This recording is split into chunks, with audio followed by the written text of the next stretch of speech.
একটি ফুটবলার একটি গোল করলেন আর সেই গোল নিয়ে পুরো বিশ্বের বিজ্ঞানীরা গবেষণা শুরু করলেন। কি আশ্চর্য হচ্ছেন! আশ্চর্য হবারই কথা। যদিও ফুটবল নিয়ে বিজ্ঞানীদের কোনো মাথা ব্যথা নেই, তবে বিজ্ঞান আছে সবকিছুতেই। বুলেটম্যান খ্যাত রবার্তো কার্লোস করেছিলেন সেই অবাক করা গোল। সেই গোল আর কার্লোসের জীবন ও ক্যারিয়ার নিয়ে বিস্তারিত থাকছে প্রতিবেদনে।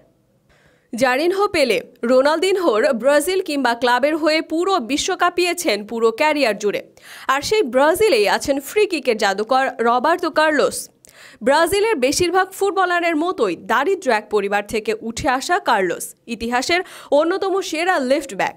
একসময় বাস ভাড়ার অভাবে পায়ে হেঁটে ট্রায়াল দিয়ে যাওয়া কার্লোস হয়েছিলেন ব্রাজিল ও মাদ্রিদের অন্যতম কিংবদন্তি। কাজের মাঠ থেকে যিনি ছুটে যেতেন খেলার মাঠে। আজও সেই কার্লোসের গোল নিয়ে গবেষণা চলে ফুটবল পাড়াতে। ব্রাজিল এবং রিয়াল মাদ্রিদের কিংবদন্তি এই ফুটবলার ছিলেন ভার্সেটাইল এক footballer. Left back, wing back, left winger, এমনকি অ্যাটাকিং মিডফিল্ডার পজিশনেও খেলেছেন অনেক ম্যাচ। বুলেট গতির সব ফ্রি কিক নিতে পারতেন বলে তাকে ডাকা হয় দ্য বুলেট ম্যান নামে। তিনি প্রতি শটে প্রায় 107 কিলোমিটার পার ঘন্টা গতি সৃষ্টি করতে পারতেন। 3 জুন 1997 সালে যে অবিশ্বাস্য গোলটি করে বিশ্বকে চমকে দিয়েছিলেন তিনি, তা রীতিমতো বিস্ময়কর এখনও। ফ্রান্সের বিরুদ্ধে ওই ম্যাচে ফ্রি কিক পায় ব্রাজিল। শটটি নেওয়ার আগে কেউ বুঝতে পারেননি কি হতে চলেছে, কারণ বলটি যেখানে বসানো হয়েছিল সেখান থেকে সোজাসুজি গেলে মারা সম্ভব ছিল না। কিন্তু কার্লোস সেই সব না ভেবেই বলটিকে বাঁ পায়ে ঘুরিয়ে মারেন, যা দেখে অবাক হয়ে গিয়েছিলেন তৎকালীন ফ্রান্স গোলকিপার ফাবিয়ান বার্থেজো।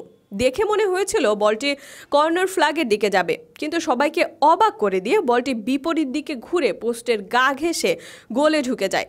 ফিজিক্সের ভাষায় এর কারণ, বলটির স্পিন থেকে রোটেশনের কারণে বলের দুদিকে লো প্রেশার এবং হাই প্রেশার তৈরি হয়, যার ফলে বলটি মারার পর সোজাসুজি না বেরিয়ে গোলে ঢুকে যায়, যাকে বিজ্ঞানের ভাষায় ম্যাগনাস এফেক্ট বলা হয়।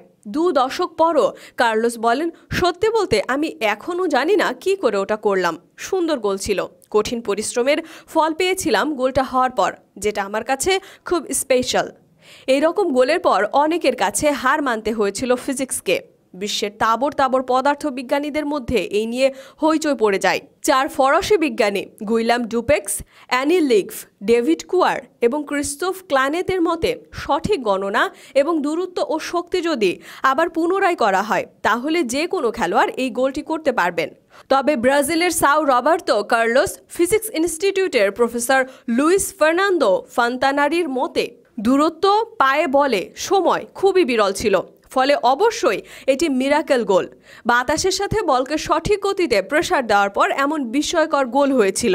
ফ্রি কিকে শীর্ষ 10 ফুটবলারের মধ্যে 6 জনই ব্রাজিলিয়ান কিংবদন্তি, তবে তাদের মধ্যে নাম নেই কার্লোসের। তবুও সংখ্যায় তাদের সমান না হলেও সর্বকালের সেরা ফ্রি কিকটা তিনিই করেছেন, এতে সন্দেহ নেই কারোরই।